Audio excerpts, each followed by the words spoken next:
Hi hello నమస్తే నేను మీ Ramesh welcome to Ram Ramesh education news channel. So ఈరోజు వచ్చేసింది మనం ఏపీ డిఎస్సి అండ్ ఏపీ కానిస్టేబుల్కి సంబంధించిన లేటెస్ట్ అప్డేట్స్ అయితే చెక్ చేసుకుందామండి. సో ఫస్ట్ వచ్చేసింది మనకి ఏపీ డిఎస్సికి సంబంధించిన ఒక గుడ్ న్యూస్ అయితే రావడం జరిగింది. అదేంటంటే ఆన్లైన్లో అందరికీ ఉచిత కోచింగ్ అని చెప్పేసి ఇవ్వడం జరిగింది. సో ఇందుకు ఆశ్చర్య యాప్ రూపకల్పన చేయడం జరిగిందని చెప్పేసి ప్రారంభించిన బీసీ మంత్రి సంక్షేమ శాఖ మంత్రి సవిత. సో 24 గంటలు ఓపెన్ చేసుకోవచ్చు. యాప్లో మెటీరియల్, నిష్ణాతుల బోధనలు, పాత డిఎస్సి ప్రశ్నపత్రాలు, సో ఇలాగా బీసీ స్టడీ సర్కిల్ ద్వారా బీసీ ఈడబ్ల్యూసి కాపు, ఎస్సీ, ఎస్టీ, డిఎస్సి అభ్యర్థులందరికీ ఆన్లైన్ ద్వారా ఉచిత కోచింగ్ ఇవ్వనున్నట్లు బీసీ సంక్షేమ శాఖ మంత్రి సవిత తెలిపారు. ఇందుకోసం శామ్ ఇన్స్టిట్యూట్ ద్వారా ఆశ్చర్య యాప్ను రూపొందించామని, దీని ద్వారా 24 గంటల పాటు ఉచిత కోచింగ్ ఉంటుందని వెల్లడించారు. గురువారం అమరావతి సచివాలయంలో తన ఛాంబర్లోనే మంత్రి సవిత ఆన్లైన్ ఉచిత డిఎస్సి కోచింగ్ను ప్రారంభించారు.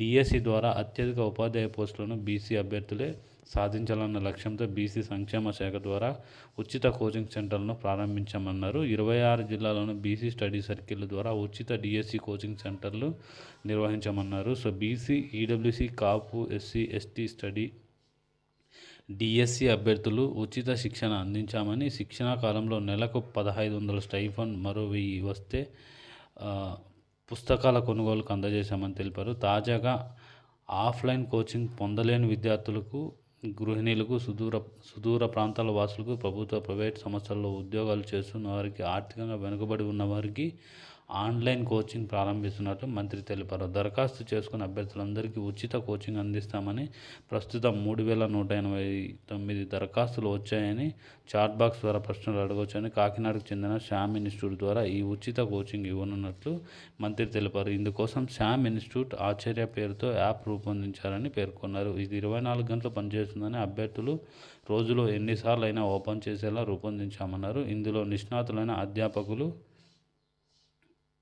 బోధనలో అన్ని సబ్జెక్టులకు చెందిన మెటీరియల్, పాత డిఎస్సి ప్రశ్నలు అందుబాటులో ఉంటాయని చెప్పి తెలిపారు. యాప్లో చాట్ బాక్స్ రూపొందించామని, అందులో సబ్జెక్టులకు సంబంధించిన ప్రశ్నలు అడిగితే సిబ్బంది తక్షణమే స్పందించి సమాధానాలు తెలుపుతారన్నారు. ఆన్లైన్లో డిఎస్సి శిక్షణ పొందిన డిఎస్సి అభ్యర్థులు కూడా ఆన్లైన్ శిక్షణకు అర్హులేనని మంత్రి తెలిపారు. సో కాపు అభ్యర్థులకు ఉచిత కోచింగ్, డిఎస్సి అభ్యర్థులు ఉచితంగా ఆన్లైన్ కోచింగ్ ఇవ్వనున్నట్లు కాపు కార్పొరేషన్ ఒక ప్రకటనలో తెలిపింది. కాపు, తెలగ, బలిజ, ఒంటరి సామాజిక అభ్యర్థులు శుక్రవారం నుంచి ఈ నెల 28 వరకు ఇక్కడ చూసుకోవచ్చు. మనకి వెబ్సైట్ ద్వారా ఓ వెబ్సైట్ ఇచ్చారు, mdfc.apcfss.in ద్వారా అప్లై చేసుకోవాలని చెప్పడం జరిగింది.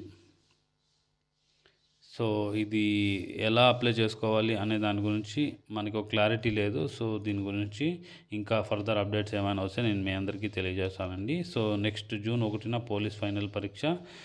అమరావతి ఏప్రిల్ 24 రాష్ట్ర ప్రభుత్వం భర్తీ చేయబోతున్న 6100 పోలీస్ కానిస్టేబుల్ పోస్టులకు జూన్ 1వ తేదీన పరీక్ష నిర్వహించినట్లు పోలీస్ రిక్రూట్మెంట్ బోర్డ్ పిఆర్బి తెలిపింది. సో దేహదారుఢ్య శారీరక సామర్థ్య పరీక్షలో అర్హత సాధించిన 38,910 మంది తుది పరీక్షకు ఎంపికైనట్లు బోర్డు పేర్కొంది. విశాఖపట్నం, కాకినాడ, గుంటూరు, కర్నూలు, తిరుపతిలోనే పరీక్ష కేంద్రాలు. ఉదయం 10 గంటల నుంచి మధ్యాహ్నం 1 గంట వరకు జరిగే రాత పరీక్షలను జేఎన్టీయు నిర్వహిస్తుందని పిఆర్బి వివరించింది. అర్హత సాధించిన అభ్యర్థులు AP police recruitment board website నుంచి హాల్ టికెట్లు డౌన్లోడ్ చేసుకోవచ్చని పిఆర్బి చైర్మన్ మీనా ఒక ప్రకటనలో సూచించారు. సో వివరాల్లోకి వెళ్తే రాష్ట్ర పోలీస్ శాఖలో 6100 పోలీస్ కానిస్టేబుల్ ఉద్యోగాల భర్తీ కోసం 2022 నవంబర్ 28న పిఆర్బి నోటిఫికేషన్ విడుదల చేసింది.